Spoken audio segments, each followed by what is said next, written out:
Olá pessoal, aqui é o professor Martins e vamos para a nossa criptoanálise do dia 3 de junho de 2021. Vamos ver o que se destacou mais hoje aqui, num apanhado de notícias interessantes para a gente fazer a nossa Criptoló.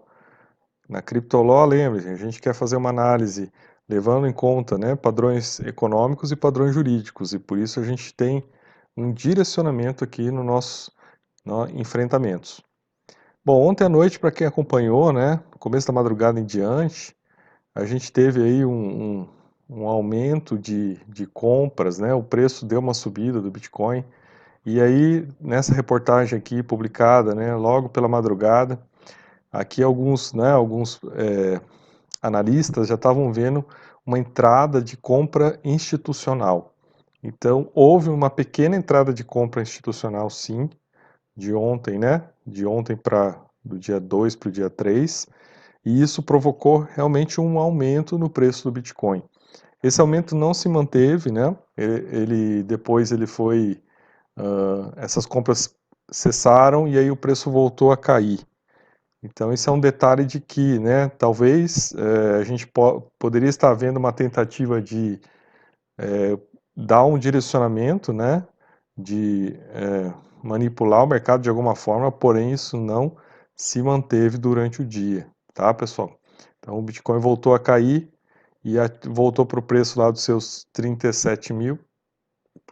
E quando a gente olha aqui, né, para os volumes de negociação, vejo que nos volumes não foram volumes altos, né? Mas como o mercado está parado, qualquer volume a mais de compra que entra já provoca uma alteração no preço.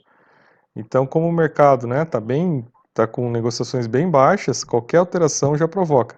Aí a gente vê porque, né, uma pequena alteração aqui no Bitcoin já provocou aumento no preço. Detalhe, né, os índices de negociação do Ethereum foram maiores, né, se negociou mais Ethereum do que Bitcoin. Isso aqui é uma tendência de alguns dias já, né, demonstrando aí a negociação existente.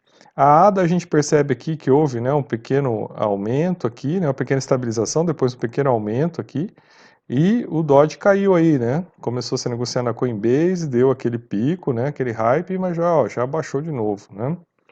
Então os detalhes aí dos dias, né, enquanto isso o BNB continua firme e forte, né, sendo negociado aqui com um grande destaque aqui, com alguns altos e baixos aqui durante o dia, né. Índice de ganância e medo a 27. Claro, não há muita justificativa aqui para mudança desse índice, né? Esse índice aqui pode estar errado, porque se as compras foram institucionais e foram direcionadas, né, foram alavancadas, qual é o sentido aqui de mudança desse índice, né? Então aqui a gente coloca esse índice aqui em suspensão, apenas apresenta, né, a ocorrência dele, mas essas compras de hoje não indicam o retorno das sardinhas ao mercado, indicam apenas que houve entrada institucional dirigida e que se encerrou durante o dia. Olha aqui, né, como eu já havia previsto, né, na análise dos dias anteriores, já tem aí os analistas, né, focando nos 100 mil dólares. Então é aquilo, né? Se criou toda uma atmosfera para dizer que o alvo do Bitcoin é 100 mil dólares agora, né? É uma coisa assim tirada, não sei da onde, né? Tirou da cartola, né? Para não falar de um lugar pior, porque não tem muita lógica nessa fixação no valor de preço. Ah, é nos gráficos que estão subindo. Peraí, mas os gráficos estão subindo acompanharam né, uma demanda também fictícia de aumento de preço, né? Então não tem muita lógica isso, não tem um padrão aqui para você direcionar isso a 100 mil, né? Simplesmente é um desejo, né? E a gente já começa a ver os influenciadores aí já começando a falar desses 100 mil, desses 100 mil, desses 100 mil, né? Tentando fixar essa meta aí e, por outro lado, alguns, né, mais exaltados até colocando 250 mil, né? Porque 100 mil já parece pouco, né? Então você vai ter ganho lá de uma vez mais só. Então já tem os exaltados aí querendo jogar aí para 250 mil para tentar justificar a entrada, né, no mercado nesse momento. Uma notícia bem interessante para se pensar, né, nessa roleta, né, que se tornou esse mercado, né? Olha aí, trader que desviou milhões para investir em bitcoins se recupera em clínica para viciados em criptomoedas. E até essa reportagem deixa claro, né, coloca aqui, né, há tantas pessoas por aí negociando criptomoedas que estão ganhando, né, que estão ganhando dinheiro, e eles estão dizendo a todos que estão ganhando. Não ouvimos das pessoas que estão perdendo dinheiro. Dentro dessa perspectiva, há estudos que mostram um intenso vínculo entre os viciados em jogos e os que negociam criptomoedas. Então, realmente, né, pessoal, volta essa questão toda, né?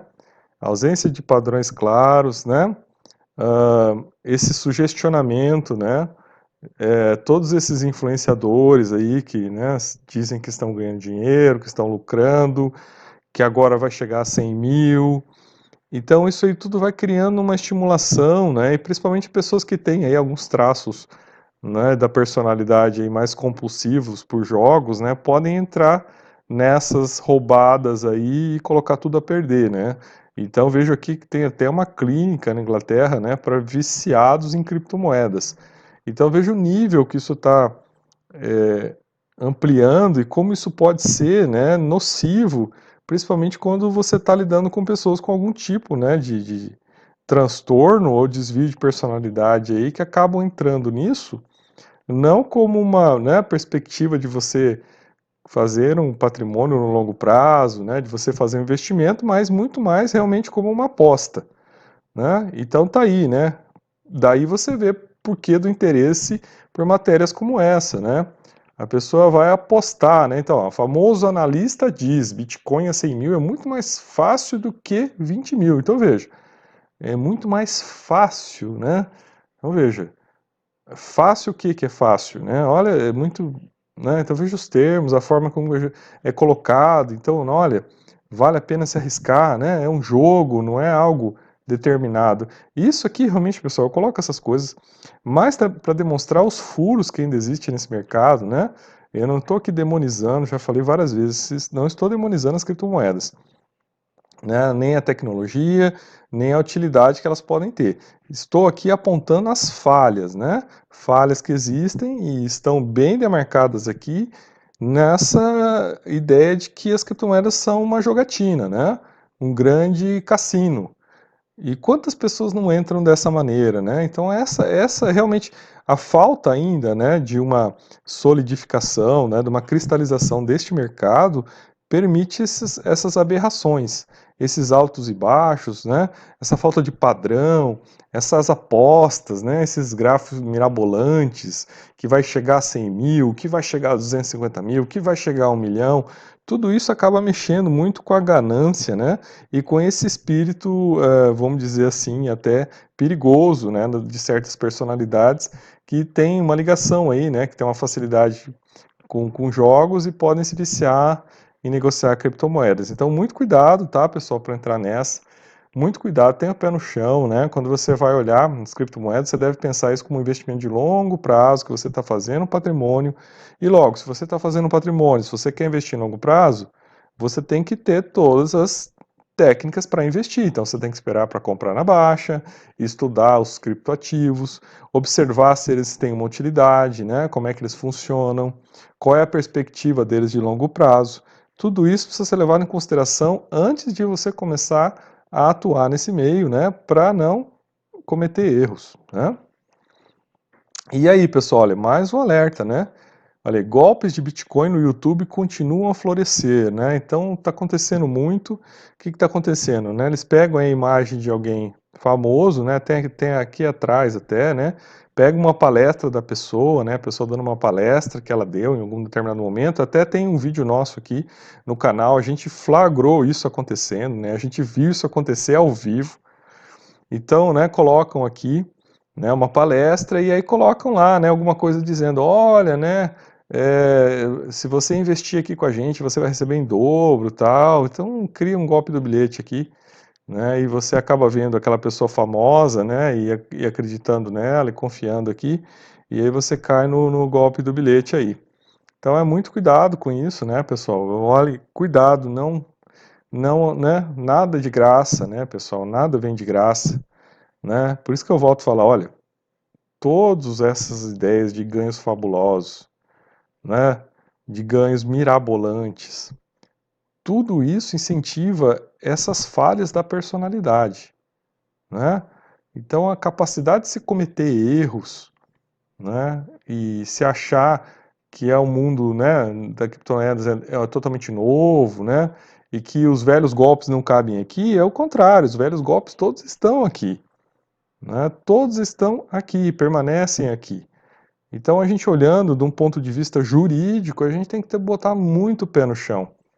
Eu sei que isso acaba um pouco, né, broxando aquela ideia, né, de que você vai ter, né, grandes oportunidades aqui. Eu não estou negando as oportunidades. Se você comprar na baixa, esperar uma baixa e comprar na baixa, você pode ter ganhos sim, mas aí você está fazendo isso com uma técnica, você está olhando a técnica, né, de investimentos no mercado de baixa.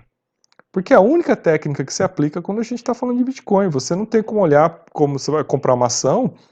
Você vai comprar na baixa também, mas quando você olha uma empresa, você vai ver o lucro que ela está dando, quanto que ela paga de dividendos, e esses são critérios para você ver o momento que você vai comprar uma ação. Agora, quando você olha no Bitcoin, ou você olha em qualquer outra criptomoeda, qual critério que você tem, além de comprar por um preço barato? Né? Você pode até pensar na utilidade, mas a utilidade ainda, né, está começando a se firmar. Você vai olhar o Ethereum, né, mas ainda tem vários problemas no Ethereum, a gente até vai ver um slide daqui a pouco. E aí você tem, né, Cardano, mas Cardano ainda está incipiente, está começando a formar, né, os contratos, nem está ainda aberto ao mercado. Então tudo isso precisa ser ainda muito avançado para você poder entrar. E aí olha só, né, esse slide aqui falando do Ethereum, né? Olha, uma notícia rara que difícil de encontrar, difícil dos influenciadores tocarem nesses assuntos, né, pessoal?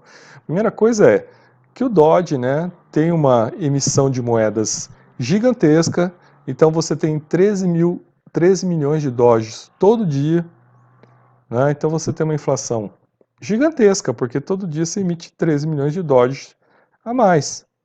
E quando você olha o Ethereum, ninguém fala sobre a emissão do Ethereum, né? Que também não tem não tem um limite.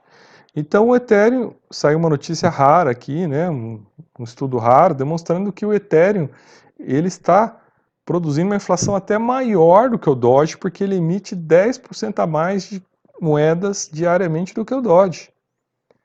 Então também você percebe então que, né? As pessoas todas criticam o Doge por ser uma moeda, né, inflacionária, que não tem como segurar o valor, né? E você vê o Ethereum aí custando $2.500 e as pessoas colocando, né, comprando Ethereum como se fosse uma coisa vantajosa e ainda, né, arriscando a dizer que o Ethereum poderá substituir o Bitcoin, mas se ele continuar dessa maneira, né, qual é o valor agregado de uma moeda que não tem limites de emissão? Ah, futuramente o Ethereum vai ter limites de emissão? Tá bom, pode vir a ter, mas hoje não tem. E esse é um grande problema do Ethereum. Né? Você está colocando seu dinheiro e, né, todo dia sai mais moedas, sai mais novos Ethereum, né, sem limite, sem limite. E quem ganha com isso, né, são aí os mineradores, né, os que controlam essa moeda. E daí a gente percebe, a gente olha né, e vê que os mineradores ganharam $2 bilhões com o Ethereum mês passado. Aí, né, mais uma notícia aí não muito positiva, mas que é para a gente refletir, né, que é de um CEO da Amundi, né, de uma empresa de financeira, que ele considera o Bitcoin uma farsa, né? E ele considera por que uma farsa, né? Porque ele acha que esse contexto de formação de bolhas, né, de acumulação de recursos sem nenhum, né, lastro, sem nenhuma conexão com a realidade, né, não tem um sentido de existir e que uma hora isso vai estourar, né, porque não tem nenhuma vinculação com o mundo real. Então, nesse argumento dele, não deixa de existir uma razão, né, uma razão para que a gente fique muito atento a isso, né, porque a única função hoje considerada do Bitcoin é que ele é uma reserva de valor. Mas se ele é uma reserva de valor, né, estas oscilações que a gente percebe nele, né, elas inviabilizam que ele realize essa função. Né, até porque a gente tem lá o papel do Tether, né, que não é, a gente já viu, ele não é, né, não tem as devidas fontes, e a partir do momento que você emite um Tether sem qualquer lastro, e ele pode ser usado para comprar um Bitcoin, você está inflacionando o mercado. Né? Então, se você tem 100 bilhões de dólares em Tethers, você tem 100 bilhões de inflação no Bitcoin. Então, você tem aí um caminho para se formar uma bolha, né? E até o conceito de ser uma farsa está bem fundamentado nesse sentido. Né? E o que pode acontecer se um dia, né, essa questão do Tether estourar? Para onde vão as criptomoedas? Né? O que vai sobrar? Então, esse é um risco que tem que ser levado em consideração, né, e que tem que ser registrado, e a gente quer deixar isso registrado claramente, porque a gente acha que esse é um ponto falho, né, é um traço falho das criptomoedas, e isso tem artigo já falando sobre esse assunto. Isso uma hora vai ter que ser corrigido, né, e como que isso vai ser corrigido? Essa que é a questão. E por último, né, até para justificar essa questão da bolha de dinheiro, né, é um artigo da Reuters também falando aqui sobre o tsunami de dinheiro, né, que está levando as taxas cada vez mais baixas, né, e o que o Fed vai fazer. Então o que aconteceu? Os Estados Unidos está imprimindo bilhões de dólares, né, os outros países também, Brasil também. Então isso está gerando inflação, mais dinheiro em circulação, né, mais demanda, tudo sobe. Então o que acontece? Né, esse dinheiro todo está sobrando, muito desse dinheiro também foi parar nas criptomoedas, né? Então houve sim uma inflação do valor das criptomoedas a partir desse dinheiro que está sobrando, e isso gera um problema, né? Porque esse excesso de dinheiro no mercado pode vir e gerar mais, né, distúrbios nos preços. E os distúrbios nos preços das criptomoedas também podem ser diretamente influenciados por esse excesso de dinheiro impresso, né? Criando uma situação de bolha. Uma situação de bolha que uma hora vai ter que ser, né, corrigida. Então vejo que até aí o risco existe. Né? Então, na verdade, né, pessoal, operar com criptomoedas hoje, ela é uma questão bem arriscada, e por isso que você só deve entrar nesse mercado na baixa, né? Quando você tiver um preço atraente, que você perceba que aquele preço possa, né, num longo prazo, se você for fazer hold, né, ou, né, se você for fazer um trade, possa te dar um resultado e que você, né, não fique preso ali, né, comprando, por exemplo, na alta e você vai ficar preso ali e possa sofrer alguma consequência de alguma dessas, né, situações que eu acabei de expor aqui nesse vídeo de hoje. Então, eu sou o professor Smartness, né, e até o nosso próximo vídeo.